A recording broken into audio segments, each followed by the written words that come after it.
Hi, everyone. Ed Bixby here from the Global Green Burial Alliance, and this is Spotlight Now.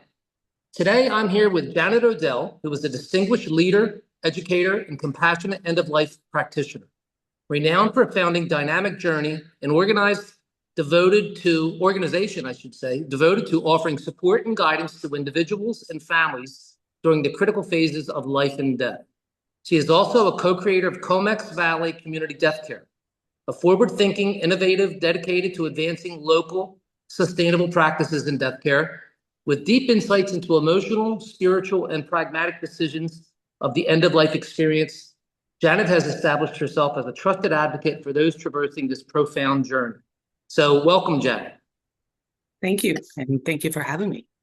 Absolutely, it's our pleasure to have you, and we're really, glad that we can introduce you to the Global Green Burial Alliance family. So with that being said, what first drew you to become a death doula, and how did your personal experiences shape your approach to supporting people through life's transition process? Very honestly, it was seeing a very not so nice death of a very good friend of mine. And I was in the dental industry and had this overwhelming feeling of helping, and I wasn't able to help as much as I could if I had that knowledge as I do now. So as a death care professional now, looking back at my dental industry, sitting alongside dentists and patients, I am trying to get people out of pain. So I had an accident, broke my back, severed my leg, broke my wrist. So ethically and morally, I would not put instruments over a patient's face. So I had to look at a new way of helping people. So I looked online and Facebook, good old Facebook, Doula Givers came up. Susan O'Brien was offering a free half-day course on death doulas. So I took it, and then I realized that's just what I've done already. So I looked at what Canada needed for our regulations, because I came through the dental industry, and we had the BC Dental Surgeons of Dental Surgeons. It's a regulatory body to make sure our licenses were proper. So the Association of Canada led me to the Douglas College. I took the End of Life Doula course, loved it, amazing teacher, amazing mentor. But I left there thinking I need more education, more knowledge. Fast forwarding now, 18 certificates later, I am very comfortable at saying and talk about death and dying all day long.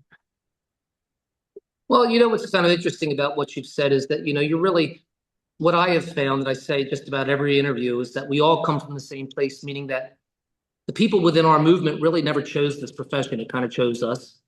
So it's kind of interesting, that your experiences led you in the direction that it led you, to becoming part of this, community-driven, affirming type of,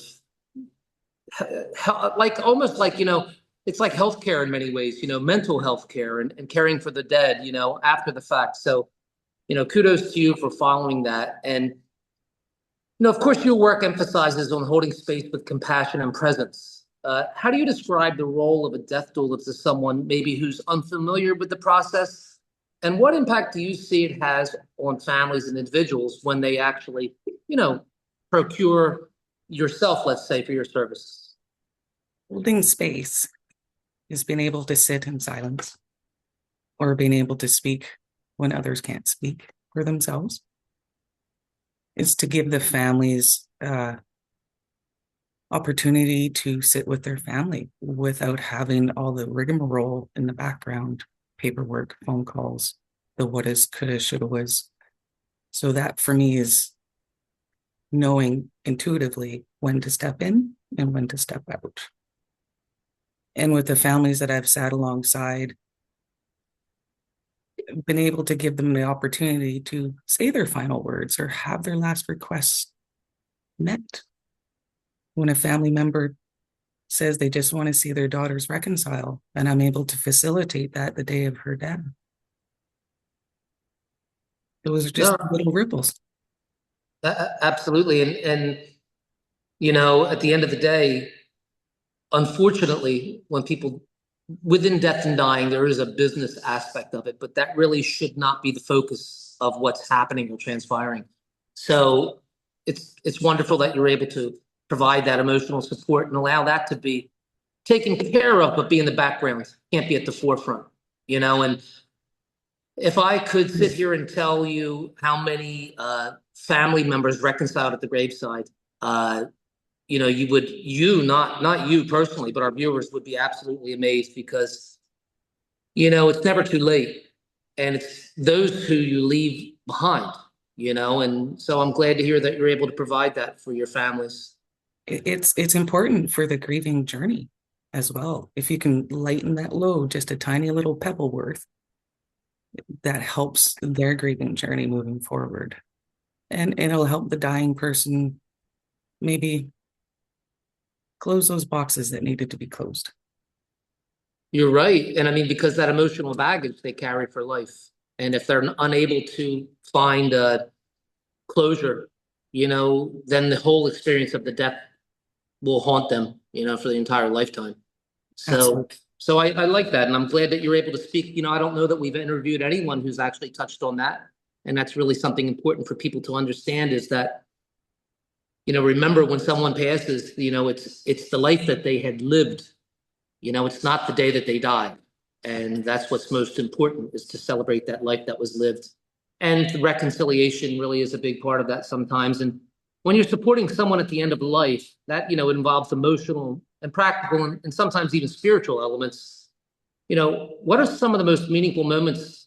Well, and I'm sure there's millions of them for you, but, meaningful moments that you've witnessed in your work. Ooh, so many. So Hard many. question. Spiritual wise, that's pretty deep. Yeah, I've seen some pretty neat things, and I hold them dearly. To see families be in such confusion, not knowing where they need to get their support because they do not know what they don't know. So when I come in and I just say to the dying person, how are you? What do you need? I need a hug from my son. Okay, let's make it happen.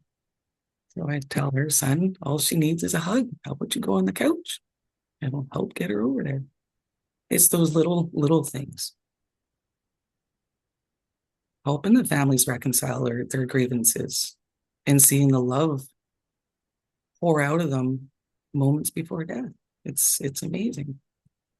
Maybe planting seeds for family members to think, oh, I didn't think about 30 years ago, 40 years ago, when mom or dad was within that society or community and how they thought life and death was like. So it's also kind of deconstructing people's belief system as well. So it's fun for me. No, and it very well should be. And essentially the families are providing you with, it's like a very high honor, to be able to be part of this, part of this intimate affair and be able to help families heal. And death seems so final, but in many ways, when you're able to help families in this way, it kind of unifies, sometimes the person who has passed, they've reconciled, they've created the reconciliation, throughout the family and through the others that have experienced it. And, I know you educate others through courses and community engagement. What are some key things that you wish more people understood about preparing for end of life, long before the final days? Because it's important to talk about this in advance for sure. Having the personal experiences of having an accident and my heart stopping May 3rd of last year for 8 seconds in the ambulance on the way, doesn't matter the age. How would my daughter have a gift left behind if I didn't give her all the information, the roadway to my journey of how I would want to die? So the importance is to community is knowing, doesn't matter what age you are, you should get on it. Leave a gift behind to your family and friends. Pretty simple, just do it. Right? We come with a birth certificate, we are going to get a death certificate. So Yeah, you're absolutely right. And I like the simplicity in what you said. Really, at the end of the day, it is as simple as saying, look, you're going to feel better about making these arrangements. You're going to make other people feel better, and you're going to make it easier on everybody, at the end. And, it's a great tragedy. It sounds that, that you experienced. And, and a wonderful triumph that you persevered and you were able to make it through that. But that experience shows how fragile life is, and tomorrow is never promised, and no one knows when their time is going to come. So it is important to know these things, because you leave people stranded on a deserted island. They say to themselves, what do I do now? And if it's already written out, they'll appreciate you all that much more for doing it for them. So I like your answer to that. And in your experience on Vancouver Island and throughout British Columbia, how are the conversations around death and funeral choices, including eco-friendly and or alternative dispositions, evolving? Do you see a big change in that? Absolutely. Yeah.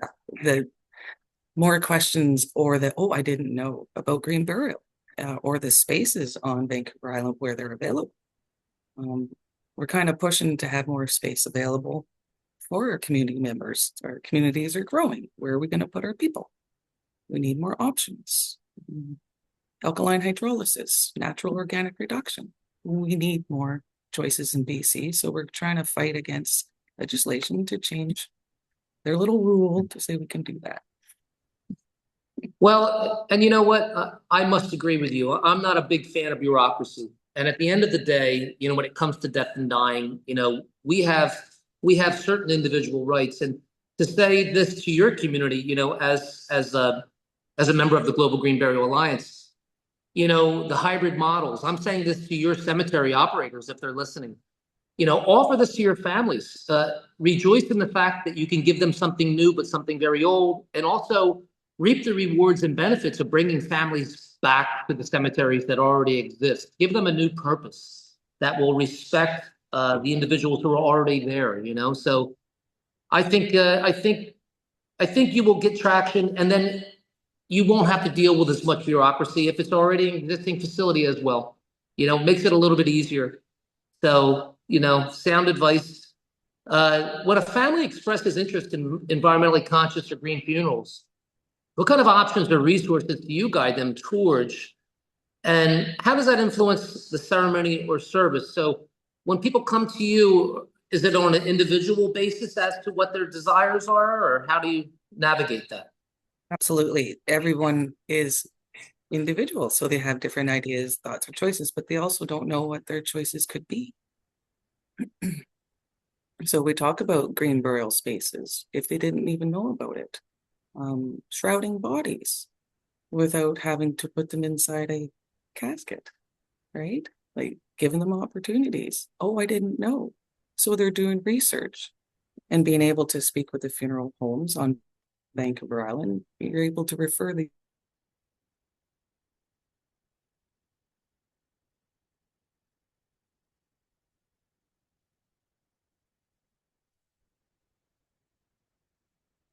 families to be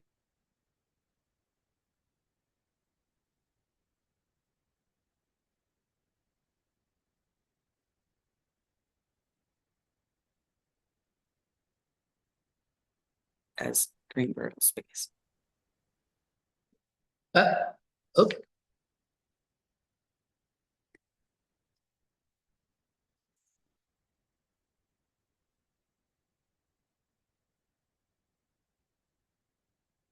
You're back.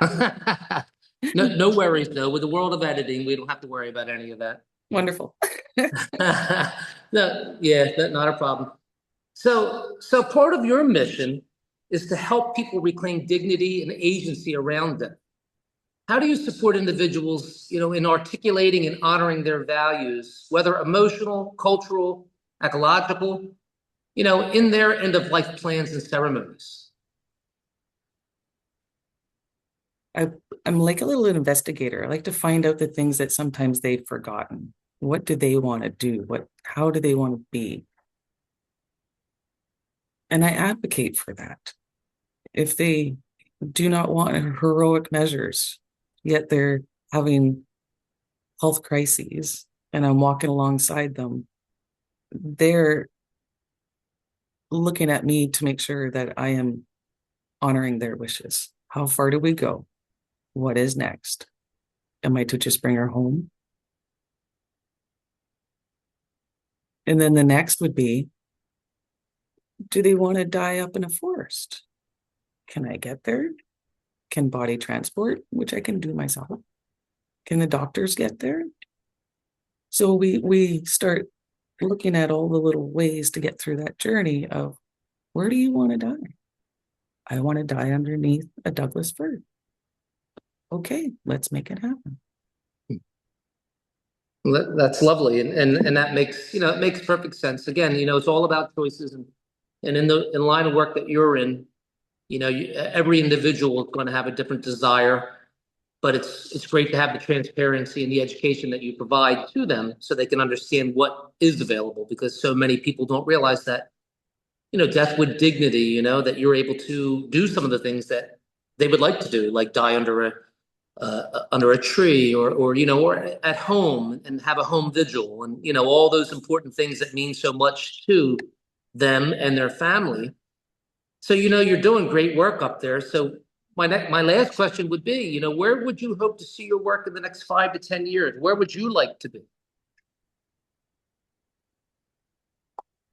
Healthcare and death care have two things in common. Care. Where do I want to see this work in 5 to 10 years? More care. Absolutely. All over the world. That's what I'd like to see in death care. Bringing it back to where it's supposed to be. Well, you're absolutely right. Putting it back in the hands of the individuals, allowing them to understand that, bureaucracy and governmental agencies don't rule the day, that, there are more options, and you do have the ability to have more.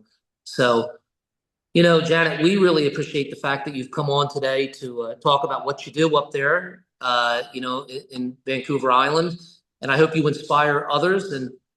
And could you let us know, how people might be able to learn more about you? Website? Yes, it's dynamicjourneydoula.ca is my website. Or you can find me on Facebook and social media, because apparently that's how the ripples happen too. No, absolutely. Absolutely. Well, it's really been an honor and a privilege to speak to you about the good work that you're doing. So, always stay in touch. And this is Ed Bixby from the Global Green Burial Alliance, and this was Spotlight Now.